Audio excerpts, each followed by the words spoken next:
Hey everybody, Jesse Sargent here, and I'm fortunate enough to be here with Trent Vaden of CAI here at DCAC, so looking forward to having a great conversation and happy to have you here. Yeah, I appreciate it, Jesse. This is awesome, man. DCAC always does it right. That's, like I said, it's one of the most elite networking events of the year. Always a good time. You guys put on a good show and bring a lot of talent together, but also it's heavy-duty influencers and decision makers, and a lot of the people that move and shake things in this industry, which is just exciting to be a part of. So, man, I appreciate that. It's this year especially has been awesome because normally, we've been in the 800 to like 900 range for attendees, and I want to say this year we were right at or a little over like 1,300. So, good year. But yeah. Man, so you and I have known each other for quite a while, and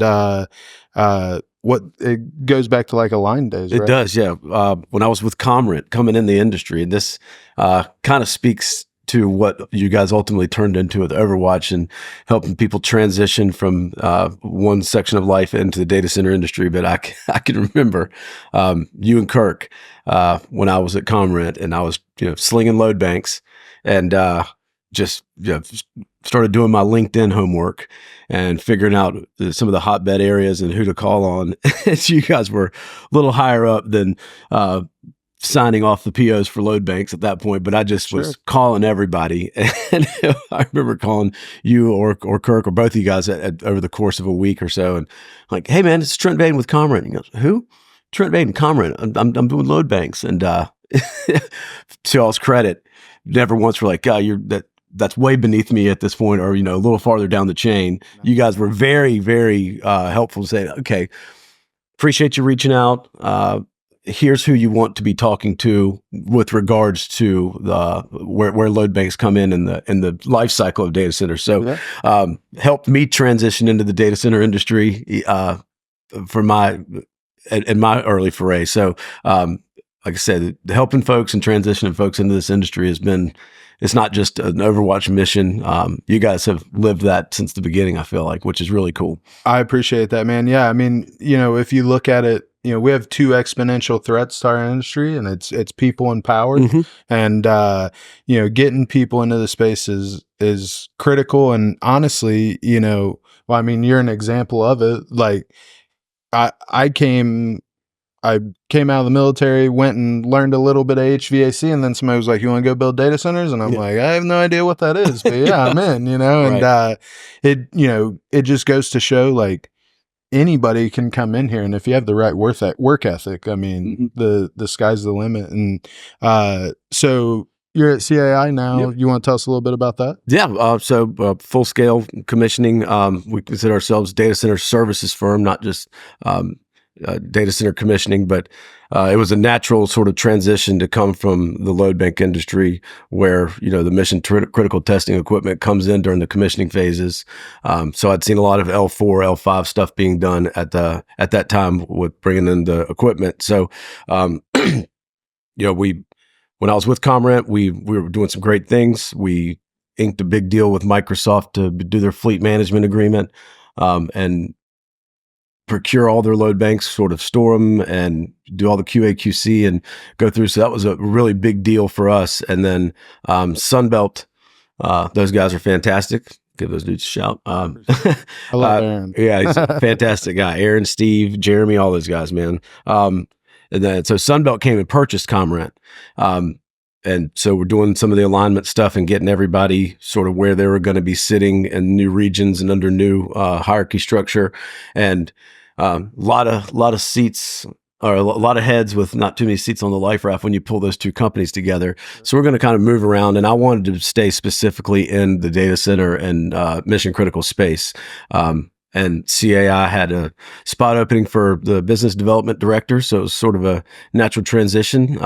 to move over and make sure everybody was taking care of at Sunbelt as well. So, and we still have a great relationship with those guys, man. It's awesome to be able to bring load banks into scope on the commissioning side, and then be able to tap into some of my good buddies over there, and always have the equipment available. And they really do, man. They take care of everything from, yard equipment and outdoor stuff and the heavy machinery, all the way down to the last minute. So no, definitely. I mean, and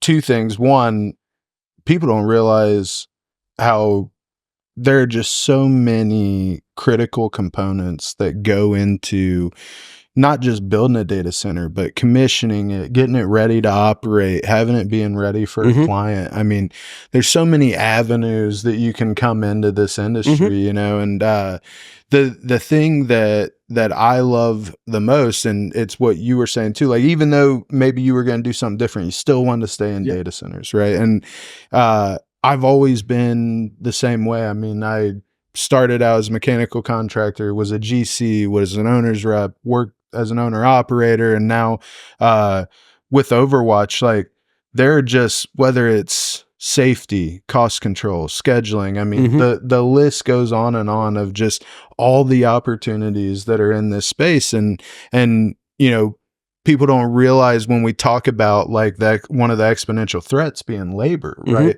I'm sure you guys go through it a lot too. I mean, trying to get people to come into this space for some reason, because it's still not, quote unquote mainstream, right? It's difficult. But what I feel like people don't realize or understand is, like, there's not anything we do in life anymore that doesn't run through a data center. Ordering a pizza. I think that's, if you go back and see something, the very first item that was processed through a data center was ordering a pizza. I'm not sure if it was Domino's or Papa John's or something like that, but that was the very first kind of like action that went through. That is wild. Which is crazy. As the internet was born in Ashburn.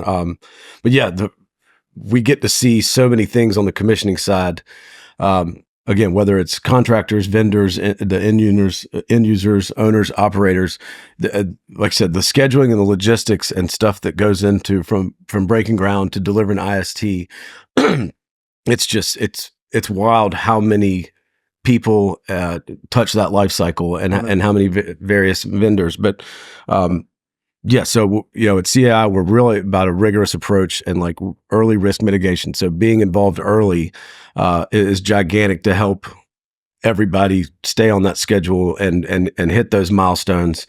And it's fantastic. I really like the way the CAI approaches that, like, say, with that very rigorous approach and wanting to be involved early on. And as you said, the amount of people it takes, and labor is always going to be finding good talent and keeping good talent is of paramount importance when you do this stuff. I've actually talked to Loudoun County Community College and then Central Piedmont Community College, because, as you said, it's not so mainstream yet. So there aren't a whole lot of degrees that are, like, focused toward the data center industry. While there's tons of classes, a few. But I mean, I've been wanting to get into and get Josh or myself to get some speaking opportunities, because I think young people need to understand how lucrative and rewarding a career in this can be. And I'm not at all discounting a college degree anymore. Not at all. But you can learn everything you need to learn really quickly coming out of high school or a 2-year associate's degree and find a spot. And then you said it's just sort of, we continue to run into the same names and same people, whether they're with the company they started with or their second or third company. But once people get into this industry, it gets its hooks in you, and you realize you don't want to leave, because it's a ton of great people, ton of fantastic backgrounds, all walks of life. And it's just, like I say, it's a really rewarding career to be in. And as the internet and social media and everything keep evolving, I think it's important to have good people in positions to sort of try to keep the moral compass going the right way. Definitely. Because it can get a little hairy out there. My son's 8 years old now, and he's starting to enjoy all the the screen time, which we try to limit, but it's it's a wild, wild west out there still to a degree. So having good people in places to kind of gatekeep some of this stuff is really important going forward. Well, and so I have little kids as well, right? And the limiting the screen time thing, it's harder and harder. Yeah. You know what I mean? I mean, now, because their homework's done online. That's exactly what I was going to say. Like I remember, getting sent home with 15 papers you had to do that night, right? Like my kids sit down at the table and they open up their computer and they start working on stuff. And I have a 6-year-old son, and, this kid at 6 years old is better on an iPad and better playing Fortnite than I could ever be. You know what I mean? And it's just interesting the way that, I consider this a blessing, actually, right? Like I was born at the perfect time, in my opinion. When I was born, there was no cell phones, there was no internet, there was no anything like that. So like the first, 15 years of my life was outside, home when the lights came, that's right. The street lights came on, drink the whole drinking out of a garden hose thing, right? But then, about my freshman year, I think was when, maybe a little bit before my freshman year, you started to see like Nokia cell phones and stuff, like where you bought the phone card and bought minutes. And, it's just to think for me, that was, 20 plus years ago now, but just how much has changed. And then I think about like my grandparents, right? Like we were talking earlier about, data consumption and everything like that. And please nobody fact check me, because I'm definitely going to butcher this, but there is some crazy stat out there, like sometime in the 2000s, right? So if you took every picture from the invention of the camera until sometime in the 2000s, and then that time in the 2000s till now, we have exponentially more just from the 2000s to now. 2 decades. In 2 decades, that's a good way to put it. In 2 decades, we've taken more photos than were taken from the invention of the camera until 2 decades. And I have no idea when the camera was invented, but that you're talking hundreds of years. Sometime in the 1800s, I think. You know what I mean? That's wild, dude. It is. It's crazy to think about. But you were mentioning like people in the space and everything like that. Like one thing I love about like DCAC and other conferences within the space, but really this one is like you get an opportunity to go and see a lot of people that you haven't seen in a while. And I'm sure it's the same way for you. I mean, I can't remember the last time you and me ran into each other, but like the people in this industry are genuinely my friends. Do you know what I mean? Like we spend so much time at work and focusing on work that these people just become your friends. You know what their families are doing, you know what's going on. And it really makes it to where you don't want to leave the space. Right. Exactly. No matter what event it is,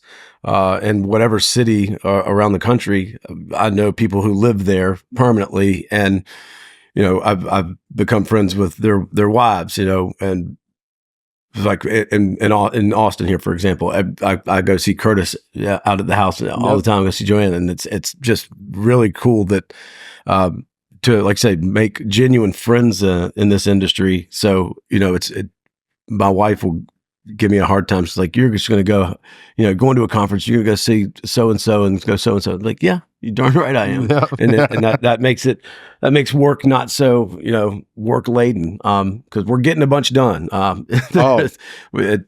It'll make for some late nights when you get back to the hotel, and that's when work starts. Right. That's right. After some good networking, and you're talking directly with people you're going to be working on projects with. But it's, and I get home and it makes the whole absence makes your heart grow a little fonder. So I get home and have some great time with the family. And it's, I think my role in commissioning and seeing how everybody has to work so well together for the success of a project has bled into my personal life. Because you can't just see it from your own perspective. You got to put yourself in the contractor's shoes, the vendor's shoes, the owner, operator's shoes, and try to see everything from their perspective, so that to make sure that we're all in it for the same reason, right? To deliver an operational ready facility and serve society the best way we can. So I get home and I'll if something frustrates me a little bit from my point of view at home, I will, because of how I have to carry myself in my day-to-day work life, I get home and it's like, all right, let me see it from Ian's shoes. Let me see it from Allison's shoes. Let me see it from my parents' shoes. It's honestly maybe a better husband, father, son, brother, everything, man. For sure. I like what you said too. Like, one thing that I like about this industry that I think is different from a lot of other verticals is, it's not a bad thing in the data center industry to do exactly what you just said and have experience in multiple different facets of this, right? Like, I mean, by far the most well-rounded person on my team is Nathan Daly. And I think you know him. He, master electrician. So he's been an electrical contractor. He was a GC. He's been an owner's rep. He was a commissioning agent. You know what I mean? And like, that matters. Like when you're able to sit at a table with people that you can have compassion for the things that they're going through, but yet also have the experience and the knowledge base to be able to help them drive a solution. Like, that's how you have successful programs. You know what I mean? And it's always been something that I have really enjoyed about this industry. And quite frankly, like me and Kirk have talked about, where it's like, I will do this, and this goes to what we were talking about, so long as I'm having fun, right? And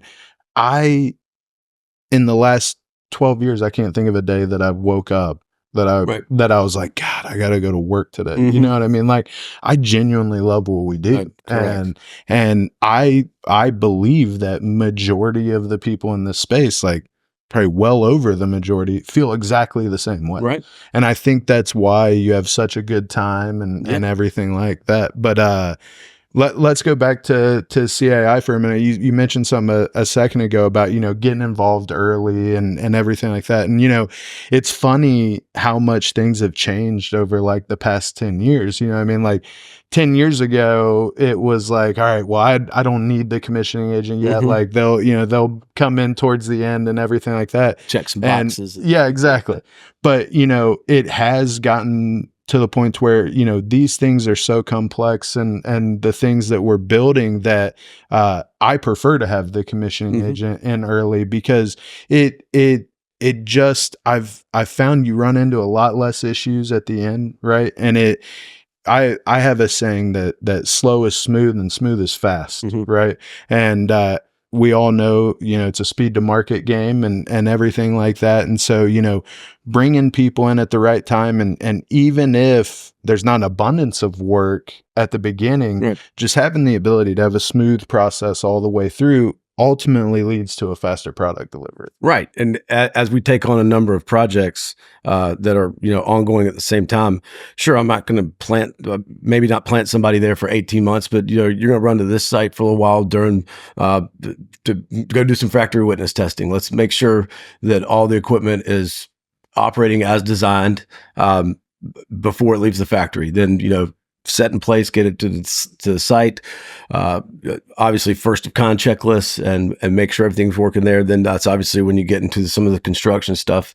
And then, all the mechanical set in place ahead of the electrical. But again, it can be, my guys can go to one job for a week and work on that. And then, hey, I won't see you again for, 2 months. Right. Obviously we'll be on meetings and calls, but, our heavy involvement obviously happens more toward the end of the life cycle, but having all that, interaction early allows us to execute at a very elite level.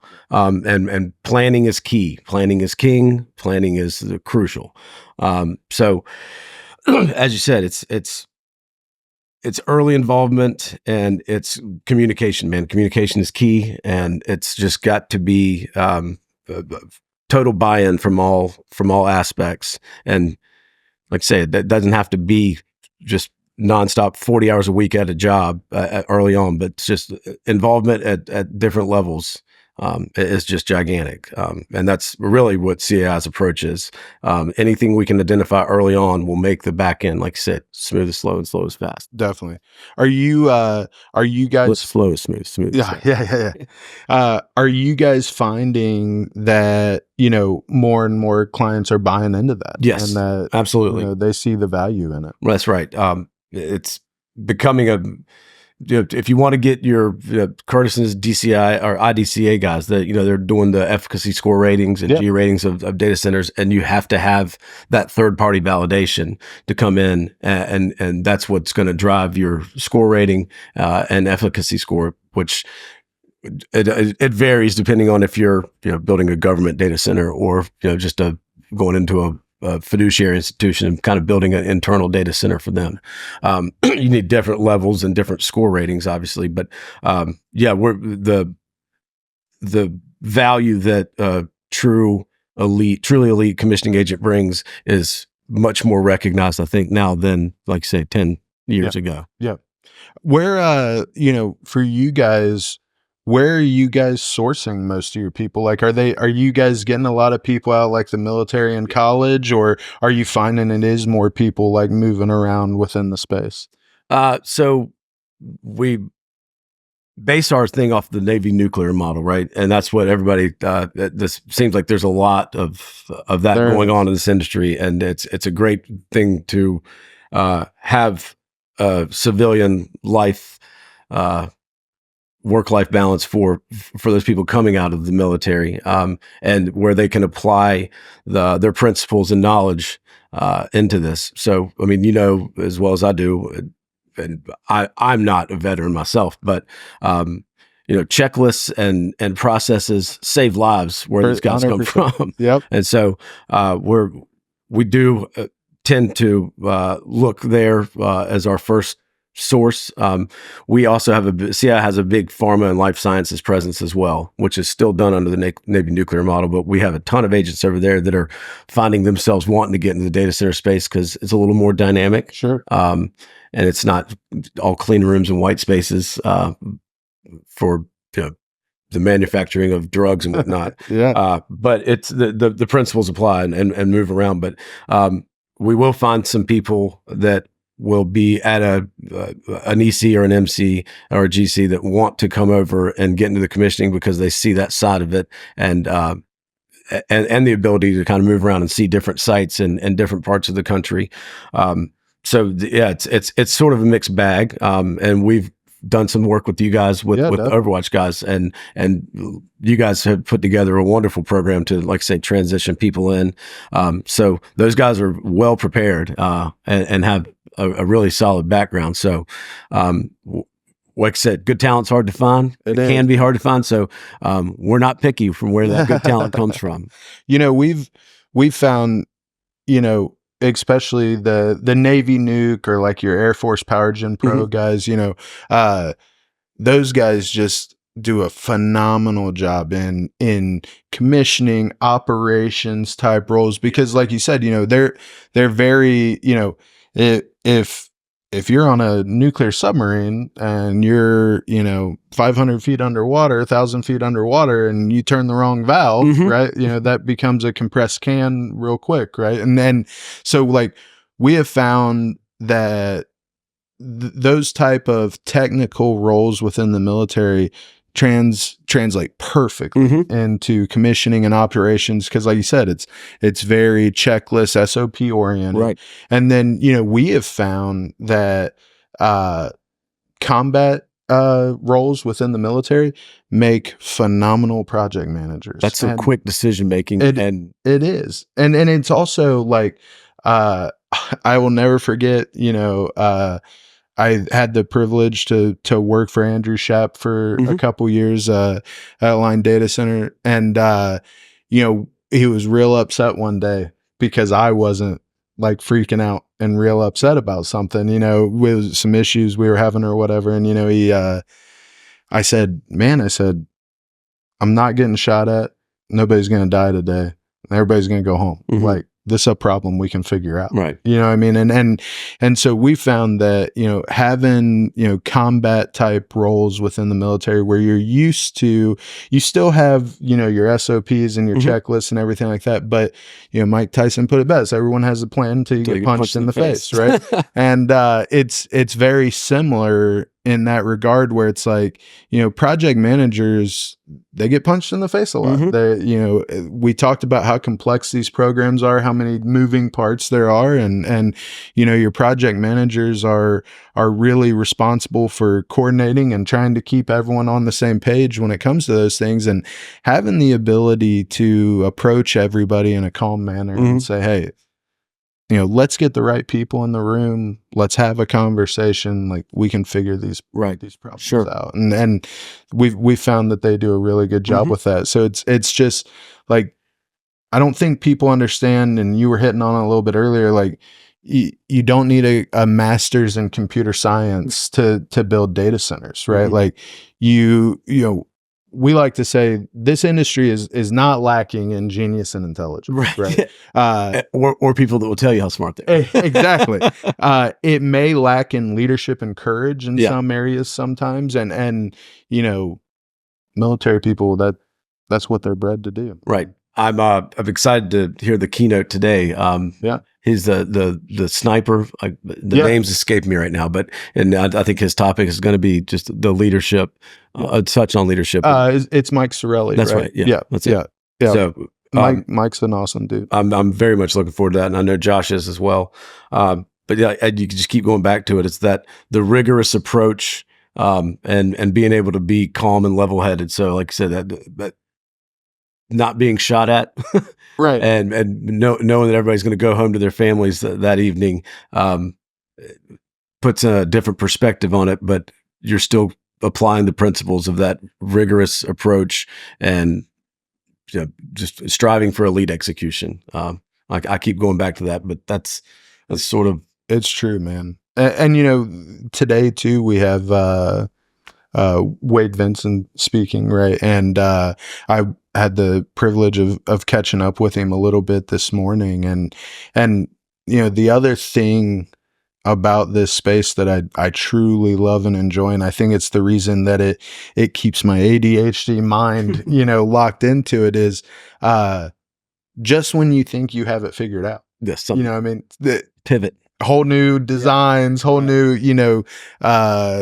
density capabilities at racks. Right. And you guys, I would have to imagine, have to be very in tune with those things, Big right? time. As everything's changing, because, you guys are validating electrical, mechanical, everything within these spaces. And I have to imagine, you guys stay up on that pretty well. Yeah. I mean, scripts and commissioning implementation plans are of all living, breathing documents, based on what design a facility is employing, or, like you said, all this new technology, AI. We're having to, rebuild a commissioning platform to adhere to what the AI sort of build will look like, right? Yeah. And as you said, the immersion liquid cooling is just going to be another big, aspect of it. And then, as you said, we're talking about what the power drain and the power suck on society, and where we're going to get all that power. And Josh spoke yesterday about overcoming the stigma of nuclear power. And so that'll be a whole new platform, right? And that nuclear power stuff, I think that has to be part of one of the answers going forward. I mean, I don't think the general public realizes that at any given time there are 120 little nuclear reactors sitting off the coast on the Atlantic side, and probably another 120 sitting off on the Pacific side. And each one of those submarines is its own nuclear power plant. That's essentially. Right. That's right. And you're 1,000,000% right. Like there's a stigma around, nuclear energy, and in some degrees completely understandable, right? Yeah. Like, what Chernobyl and what Fukushima, or the 3 Mile Island, which Microsoft just bought. I know, which I think that's great. I do you too. know what I mean? Because like we need to show people that this isn't the big scary monster that we think it is. Now, like, it's not the Manhattan Project. We've got a good idea of what the heck it is. Exactly. It's just like anything, right? Like, I mean, take an automobile, right? Like, sure, 60 years ago, when you didn't even have to put a baby in a car seat in a vehicle, you know what I mean? Like, yeah, it was unsafe, right? You know what I mean?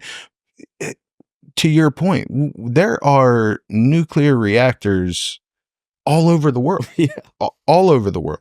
And the US Navy is a great example of, like, if you do it right, there's nothing to be afraid of. You know what I mean? And we're, as an industry, at a really interesting point, a turning point, because let's be honest. I mean, Northern Virginia is one location, but I mean, throw a dart on the map and you're more than likely going to hit a location that has power constraints. Right. And, luckily, the United States has a great backbone of natural gas, and we're going to have the ability to bridge that gap for a little while. I mean, it's definitely not, going to be able to be the end all be all. I think it's going to have to be nuclear and small modular reactors and things like that. But, we really have a couple of choices as a society, right? And it's, do I want to do it right, get the right regulations in place, and be able to utilize this amazing clean energy that we now have? Like, we have the ability to do it.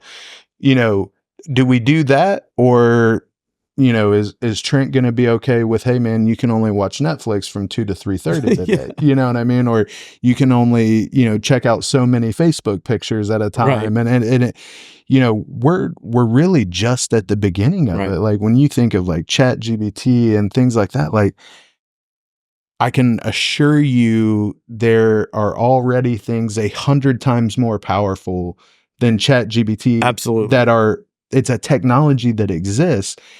We just simply don't have the means to deliver it to everybody yet. It's that old thing, like any technology you're using right now, the military or NASA had it, 20 years ago, right? That's right. So who knows what else is out there currently, that isn't offered to the bulk of society yet. But I was reading a book called Beyond the Sea a couple weeks ago, and this is something that just kind of blew my mind, and I can't think of the historical timeline, but having the Navy people sort of in charge of this move toward nuclear energy, they've had zero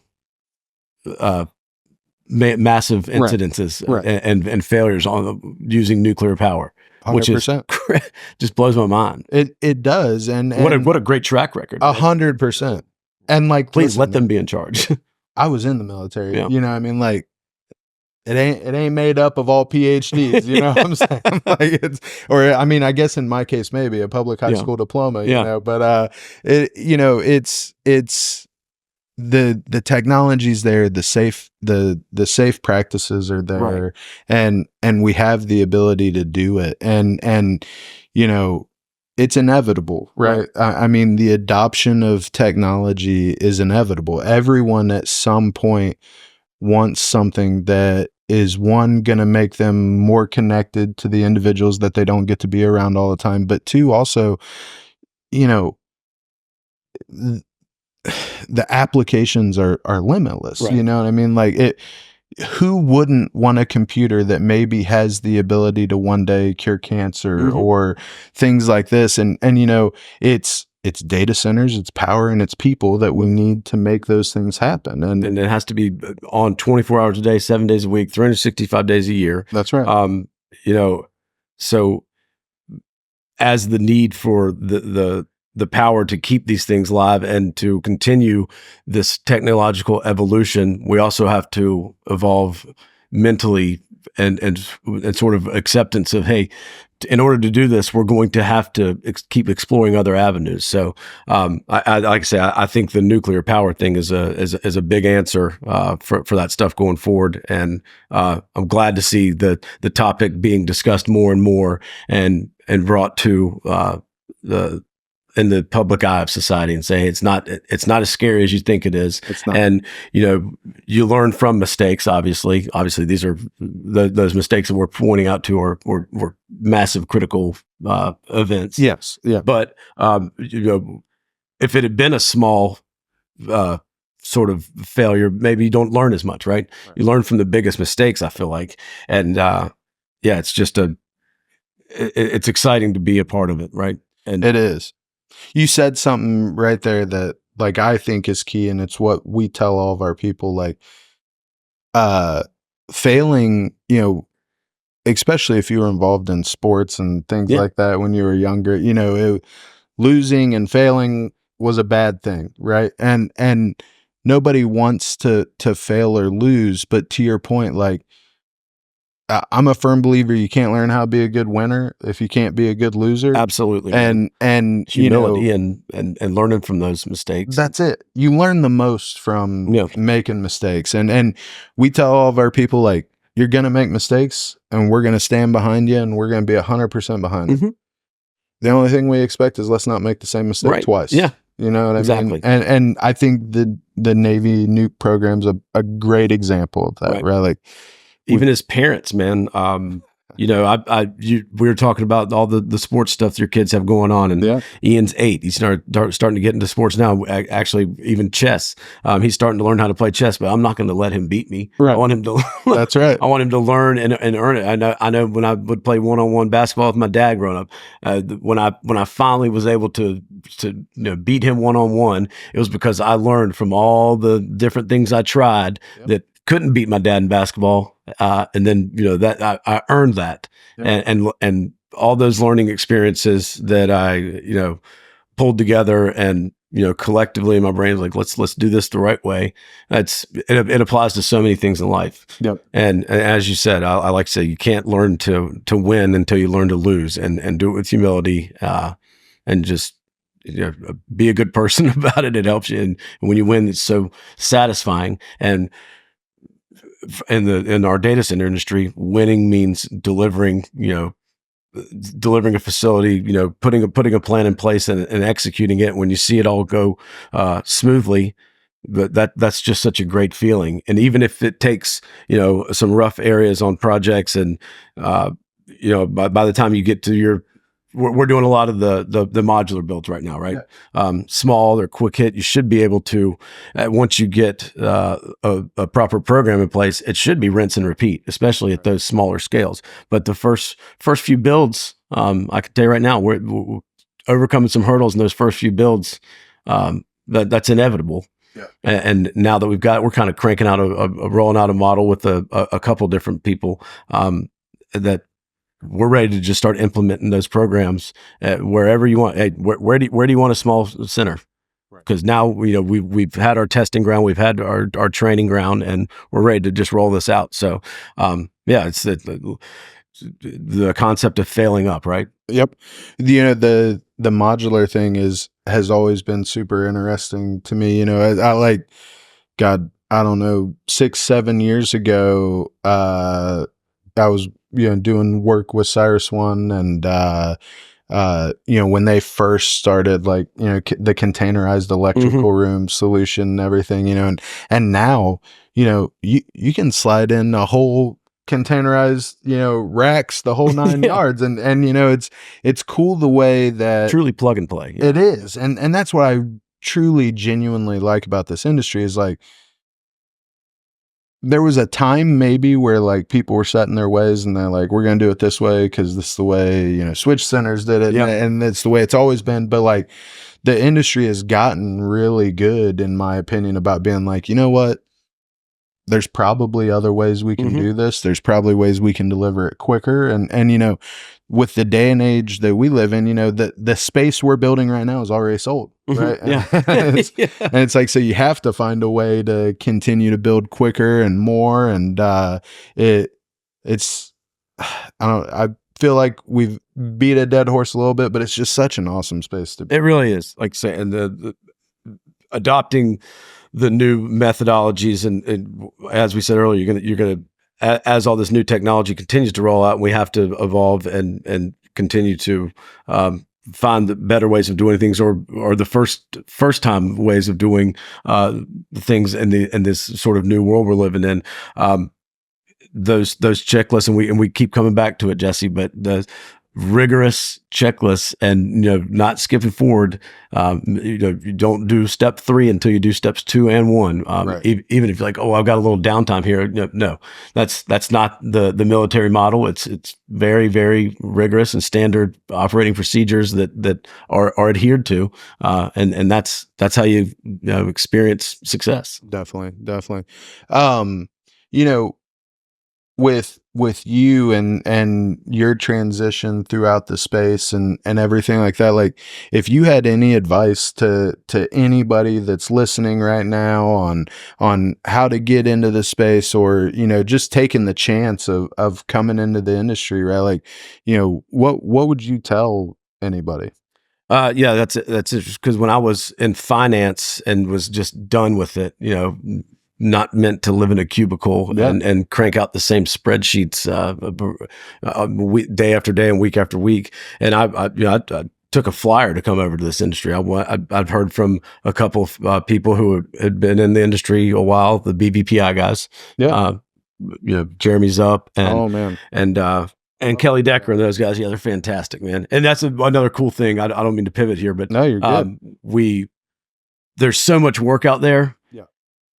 And you could play in the sandbox so nicely, and you end up helping each other out. There may be a job that we can't staff because of scheduling constraints. Right. I like to be able to, if my ultimate goal is to serve the client, I say, well, you go talk to my friends over here, go talk to the guys at Iconics. And is Matt still over there? I believe so. Yeah. Marge is still there. Yeah. I actually ran into him on a plane a little while back. And I was heading up to Ashburn to check on some clients, and was going to talk to some new targets. And he and I ended up sitting right next to each other on the plane. And it was during the transition for Iconics. And I just said, "What are you heading up here for?" And he goes, "I'm going to see these." I said, "Okay, so it's business as usual. I'll adjust my schedule and not go, play where I'm not supposed to play right now." And he goes, "No, we may need y'all's help as these projects continue to get big." So right there it is, a perfect example of it. But my advice would be to take a chance on yourself. Like I said, there's so many good people in this industry, and if you go to these shows, come to the DCAC, go to the 7x24s. I funded a couple 7x24s by myself because I'd heard about 7x24 before, and that was before DCAC started. Yeah. But I went to 2 of those shows before I even had a job in this industry, just to talk to people and shake some hands and meet some folks and see where my fit was going to be. But you'll find out very quickly that, as we touched on earlier, people rotate around and have an experience. So don't pigeonhole yourself into saying, "Oh, okay, I have some sort of electrical background, I have some sort of mechanical background." You may not find where you think the perfect fit is the first time around, right? But everything's so interconnected that you're not going to learn anything that's not going to help you down the road. So touching on so many areas is not a bad thing, right? So, and if it's not your direct background, take that job, take that chance. You're going to meet some people, you're going to grow your network, you're going to learn about the industry, and you may find that there's something else exciting for you to do that you didn't even think of beforehand. So right. I don't know if it's generic advice or not, but just like I say, jump into it, man. Take a chance, and any role you find is going to benefit you somewhere 100%. Down the road. Man, I couldn't agree more. Like the first, like my first couple weeks in this industry, right? I was fortunate enough to get put on a program, and, I was working, obviously with Kirk at Nova at the time. And, so here I am, and I'll do kind of a correlation with like the NFL. Like I was Mr. Irrelevant, right? The last draft pick of the draft. And here I am, within my first couple weeks, I'm sitting at a table with LD, with Laramie and JT and Kirk and Bill Mazzetti and, Jim Smith, like all these people that, like, if you're not from this industry, just so you know, like that's the equivalent of being Mr. Irrelevant and sitting down with, Joe Montana, Tom Brady, and, right. You name it, you know what I mean? And I remember telling my wife a couple times, like, I don't understand what's happening to me right now. Yeah, no matter awesome. No matter where you're it's gonna be drinking from a fire hose early 100%. On. Don't be overwhelmed. Don't doubt yourself, because it's like I say, it's all just building your blocks of knowledge that's going to help you throughout your career and whatever path you choose throughout the data center world.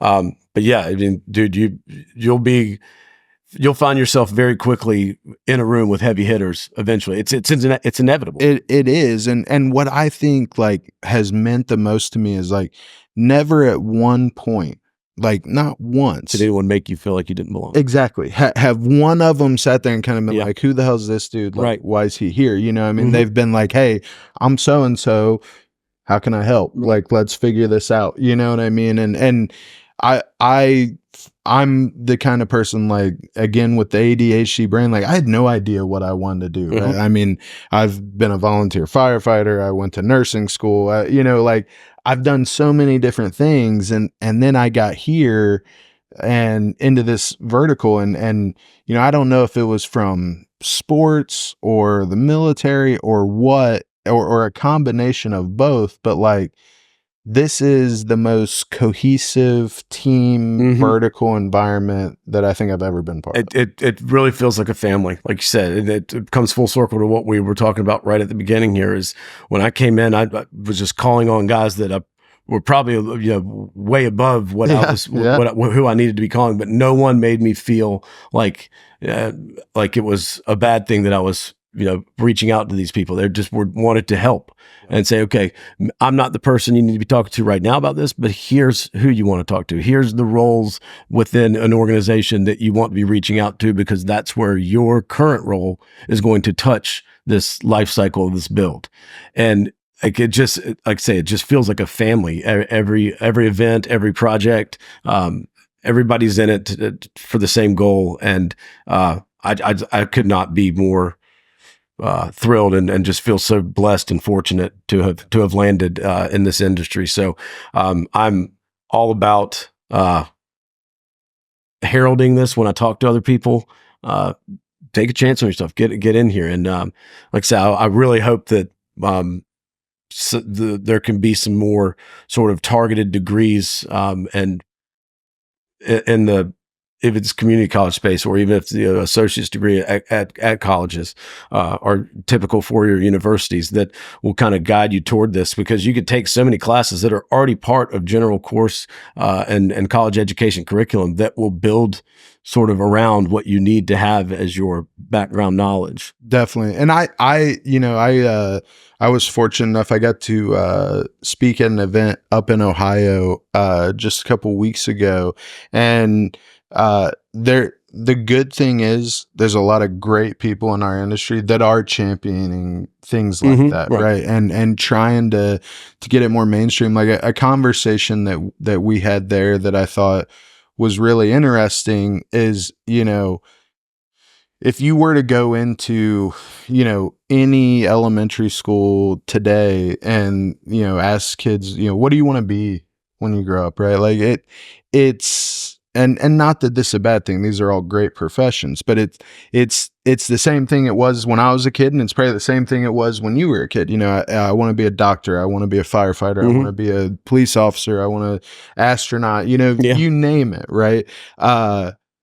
Like one day I hope kids are like, you know, I want to build the sky for the cloud. You know what I mean? Right. And I want to help advance emerging technologies. And you know, honestly, I think technology itself is doing a great job at that, right? Like, you know, my son a couple years ago for Christmas got a toy that it's a robot, and you got to build the robot, and then you were playing a game on the computer. But what you don't realize while you're playing the game is you're writing code. You're writing the code for what that robot's going to do. And like this one would like back up and bump into it was an alarm clock that would like, it would just move back and forth and bump into your bed and make a noise until you woke up and stuff, you know? And so like, look into that and get the there's a lot of cool things like that. And it's, you know, kids are so into technology, video games, and everything like that today, that I think if we were able to reach more kids when they were younger and say, hey, you know, that Fortnite game you love to play all the time and you and your friends play it every weekend, that is all done Mhm. through a data center and data consumption and power consumption. And it's just, it's finding a way to correlate it to things that they're very interested in, you know? Yeah. And because, you know, when we were younger, you know, it, it was a really cool thing to see police officers and fire trucks and, you know, the space shuttles taking off into space and everything like that. But it's like, Do they realize the background of what's making those exactly. industries a viable and obviously a necessary, you know, very integral part of our society? But even those professions are relying on the 1000%. processing of data and and data center technology to help them do their jobs better That's and right. help better serve society. So ultimately, at the end of the day, you know, data centers are serving society. And That's right. so, you know, we all travel a lot,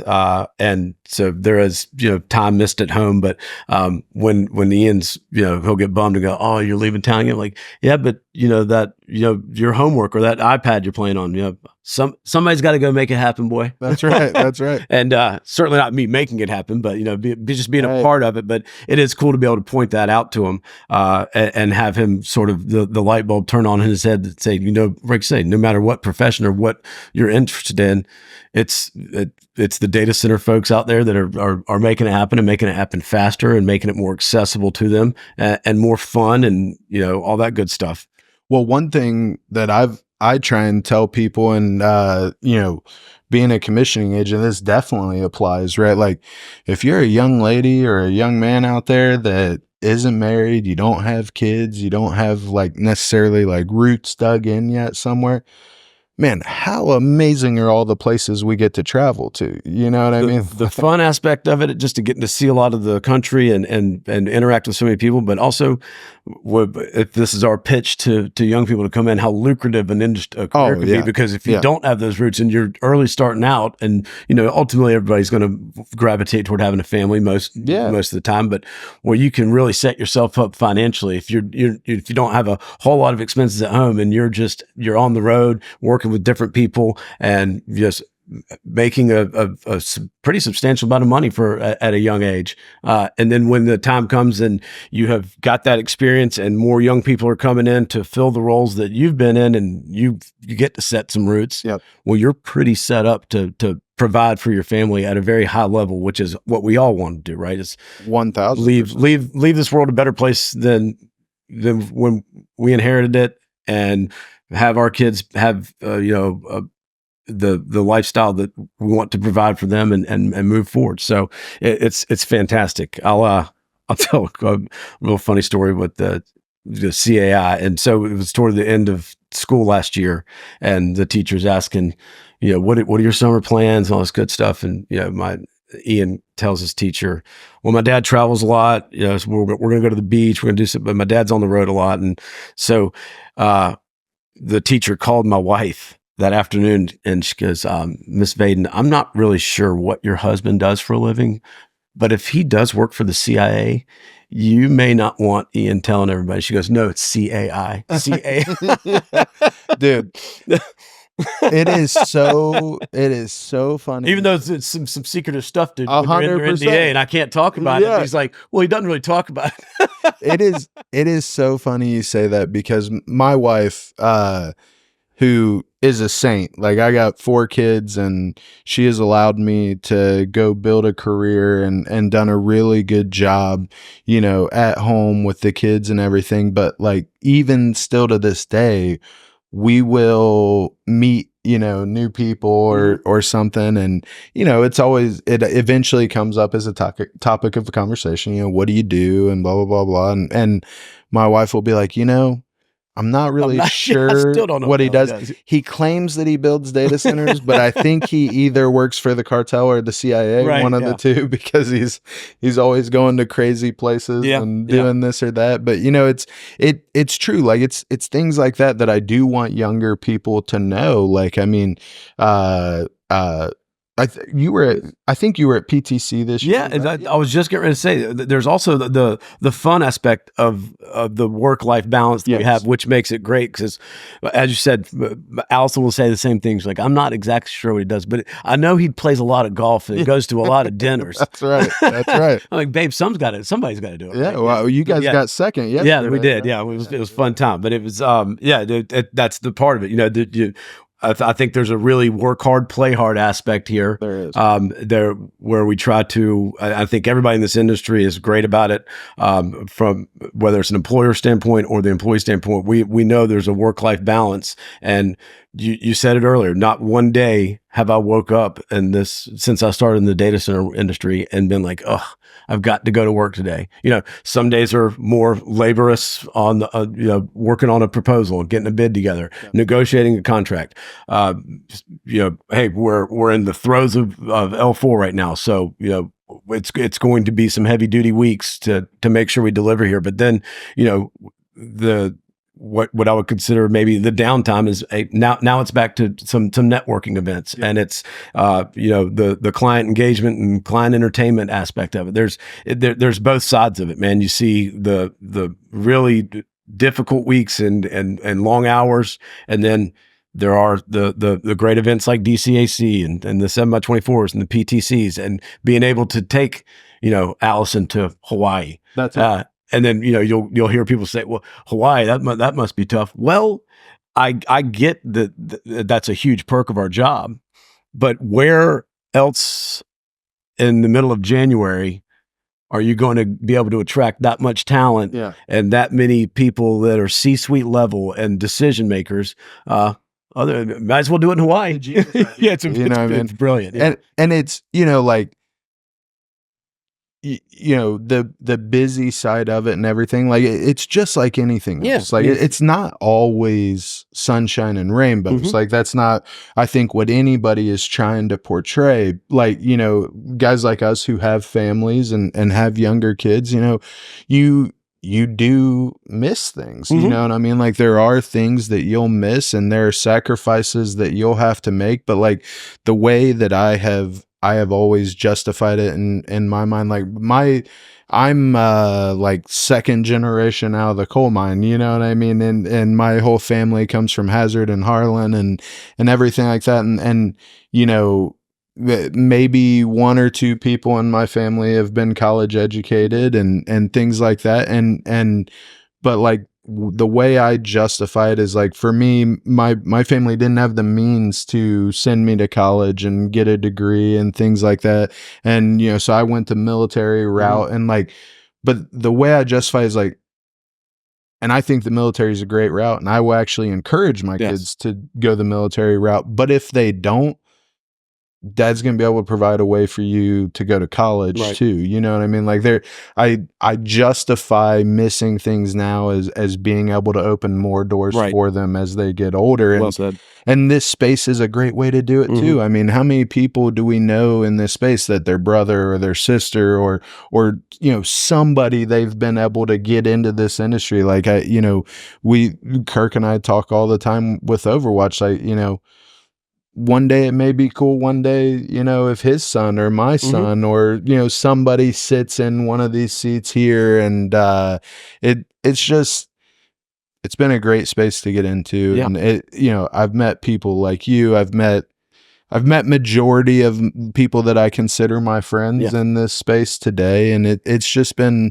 a great experience. But, let's go back to you guys for a minute. Do you guys have some open roles you're trying to fill right now? And, have some things you're trying to get done? Yeah. And how can people, find a good place to apply for those things? Sure. And I mean, our DCX Agents is the website. You'll see a number of open roles on there. We post to LinkedIn a good bit about when we have a spot open. There's always spots open. I mean, as long as there's work that I can bid on, there are going to be spots open. You can find me on LinkedIn at Trent Vaden, and just reach out to me directly, and we can start walking through some of the stuff. But it's mechanical and electrical, those sorts of roles that are going to be, heavy operational stuff. And I'm kind of fumbling here on what I'm trying to say, but yeah, all of our open roles are listed, but they're always going to be those same spots. And it's not going to be starting this date, but you'll see what the role requirements are, and all you have to do is reach out to me. We'll get in touch with Kirk Calhoun and Josh Hoops and start talking about where the needs will be from a regional perspective. But those electrical and mechanical commissioning support roles are always open, and we're always ready to talk to people what we could do. Perfect. And that the path would be toward project management, right? Yep. And that's those, and that's a wonderful accelerated path to success here. You're going to learn the side of commissioning, get up to project manager where you can take care of both the mechanical and electrical side, and then ultimately you'll move up to in a role of a project executive where you're going to have multiple PMs under you, and that's really bouncing around from job to job to job. Yep. But the entrance is that mechanical or electrical role. So definitely. Yeah. And we already said, you guys got second in golf yesterday. Were you here for the comedians yesterday? No, the traffic in Austin is unbelievable. I know. And it speaks volumes to you guys for having such great participation. I said you said 1,300 people this year. Yeah. I promise you 400 were at the golf course yesterday. 100%. Yeah. I heard they doubled up and then had tripled up on a few holes. So, and it was just fantastic participation and so many good people. But I wasn't able to get back to the comedian, but I've talked to a few people. There's the Mothership is y'all's comedy. Yep. I think I'm gonna have to bounce over there tonight and see some fun stuff. It's a great show. Just a great town to be in. Oh period. Yeah, definitely. Yep. And there's a lot of cool things going on tonight. But man, we'll wrap this up and go down and have a drink and mingle with a few people. And I really appreciate your time and, Jesse, and you thank you very down much. with us, man. No, man. Hey, it's my honor and my privilege, and appreciate your guys' support and you guys being here. And if you need any commissioning services, make sure you hit up Trent here in CAI, and we're gonna get back to the show. Yeah, man. Thanks so much, Jesse. I appreciate it, buddy. Yeah. Take care, everybody.